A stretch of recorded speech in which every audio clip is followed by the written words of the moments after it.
What's up, Ego Hackers? Welcome to the CS Joseph Podcast. New episode today, new question today.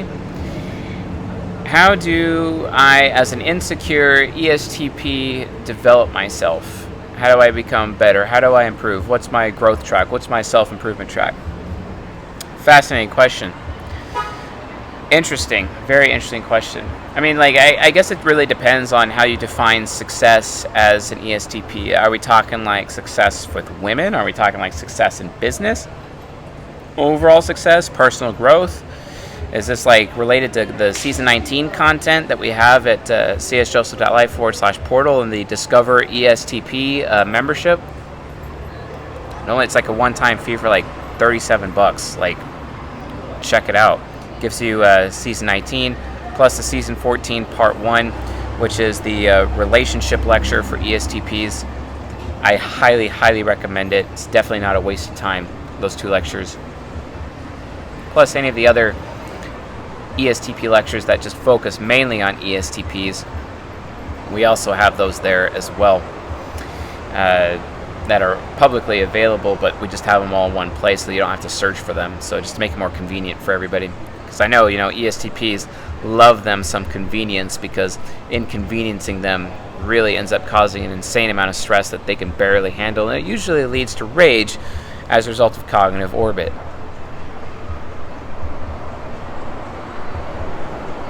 So, how do they improve? How does an ESTP improve? Well, it just really depends what you're going for. But I'm going to answer this question like from a general point of view. But just next time I get that you're like triple direct as an ESTP, please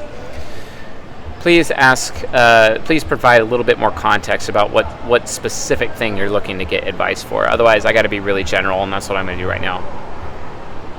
So, in general, what does an ESTP want out of life? What is the thing that they're going for? What spells success for an ESTP in general? And that is an ESTP feeling connected to the people closest to them, also known as intimacy. Yes, intimacy has a sexual component, but it is not necessarily just a sexual component, right? From an ESTP point of view,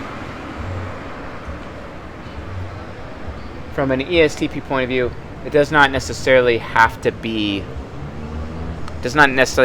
from just that perspective or that point of view. It really doesn't. But intimacy is usually what they're going for, and connectedness, right? Well, how do they feel connected? Usually it's through their subconscious, which would be in the direction of objectification. They want to be objectified, or they like to objectify others. Or it's through their unconscious. They like to idolize others, and they like to be idolized, and that's how they also can feel connected to people. It's usually one of those two ways, because their deadly sin is the deadly sin of lust. If you want to learn more about the deadly sin of lust, if you're an ESTP, seriously, subscribe to the members area, the journeyman area, csjoseph.life/members. Just subscribe to it. Do it for like a month, and just binge all of the videos that are relevant to you. I mean, we got so many seasons of content in the premium lectures, lots of live streams built up, and a ton of cutting-edge podcast episodes. It's like over 2 years worth of episodes in there. So check it out. Like, it will go well with you, and you'll get a lot further ahead than this. Now, obviously, gaining connectedness and intimacy is important, and it can be achieved by going through either one of those pathways, the pathway through objectification or the pathway of idolization. And then obviously they have their living virtue of chastity and their deadly sin of lust, which I'm not really going to talk about those that much. But depending on your human nurture, aka your cognitive development and your cognitive focus, both of those together from an octagram point of view, would help you figure out, where to go. Now, if you don't know what octagram is, we have a Discuss Octagram channel where we actually did like a pre-release of some of the octagram content, which is our version of an Enneagram, and it's used to measure human nurture. That's available at our Discord. To get on our Discord, click the link in our bio, either on Instagram or on the description of this video, or it's the main link on our podcast, but it's linktr.ee/CS Joseph. That's our link tree. linktr.ee/CS-Joseph, and then just click the link at the bottom. Let's join our Discord community server. Once you join, go to the Discuss Octagram channel and just read everything. There's a lot of pinned messages there that can help you out. So if you get lost, in case there's like too much text for you to read, just look at the pinned messages. You'll be able to find what you're looking for. So anyway, all these factors come into play when considering how to answer this specific question, and it's important to know. But really, it just comes down to, like, I mean, you know, the person who asked this question, they're talking about how they were initially subconscious focused, well, actually subconscious developed, and they got super insecure. Basically, it's fear of rejection that they're basically going from, and literally how they deal with that. I mean, they have to make themselves more desirable. That's really that's it. They have to start developing their expert intuition demon, basically, and make themselves more desirable, which means they have to be willing to give other people choices and not always put their own choice above other people. Another way to do this also is as they develop their expert intuition demon through cognitive orbit, their introvert intuition inferior function will actually become less afraid, and this will actually enable the ESTP, for example, to have an opportunity to take risks, basically. Healthily taking risks. And I'm not just talking like any risk, like, you know, shooting up some drugs or whatever. That's not what I'm saying. Don't do that. I'm talking like necessary risks for growth. Oftentimes I find people who have developed their INFJ subconscious, what I would traditionally call INFJ subconscious focus in an ESTP, they're actually pretty risk averse. They're afraid of making the wrong decision because they know that if they make a decision, all their other options will close. They just have to have faith that more options will show up every time they actually make a decision. Which is true. That's entirely true. That's how that works. So do that.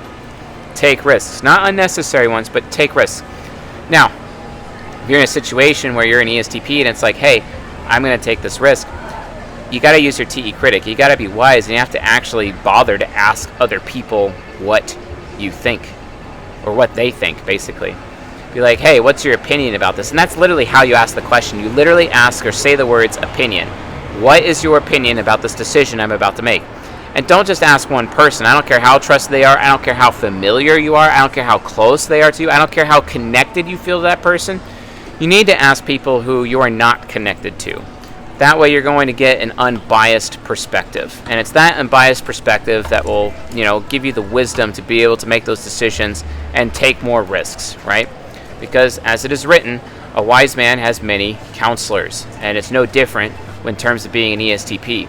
You have to be able to use your introvert intuition inferior. You have to be able to use it from the perspective of risk-taking and taking risks. Taking risks is absolutely critical to your own personal growth and development, and it's also how you're going to shed your insecurity. And there's similar advice that I'd give, like, for example, an INFJ, right? Let's say you're an INFJ male, and you're trying to figure out how to pick up women, and you got to practice cold approach pickup, for example. Not that cold approach pickup even works anymore nowadays because of the globalized sexual marketplace and social media and OnlyFans and all that crap. But the thing is that when it comes to girls, for example, what they have to do is they have to do shock therapy, literally, or exposure therapy. They have to go out of the way to be rejected by women over and over and over and over and over and over and over. It's no different with a job interview. Let's say you're trying to look for a job. Let's say you're getting pretty desperate. Let's say you're like married and your wife has like no respect for you as like an ESTP man because you don't even have a job. But what you do is you go interview for jobs. And then eventually you'll start collecting you suck letters. Using the words of my INFJ uncle. You suck letters are, you know, hey, you can't get this job, or you can't get that job, or etc. You know, it's all about, you know, you suck letters, right? So you gather up as many you suck letters as you can, because gathering up you suck letters gives you an opportunity to prove, like, hey, I got something to show for my effort here. I've been interviewing a lot. Yeah, you didn't get the job, but at least you're trying. Those you suck letters is your reward, your concrete evidence, your proof that you actually put in some effort somewhere.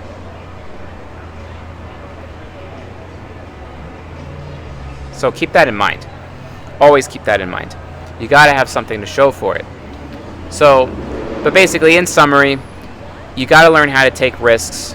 Just like an INFJ man has to learn how to get rejected by women over and over again. You just got to take risk after risk after risk after risk, and just realize that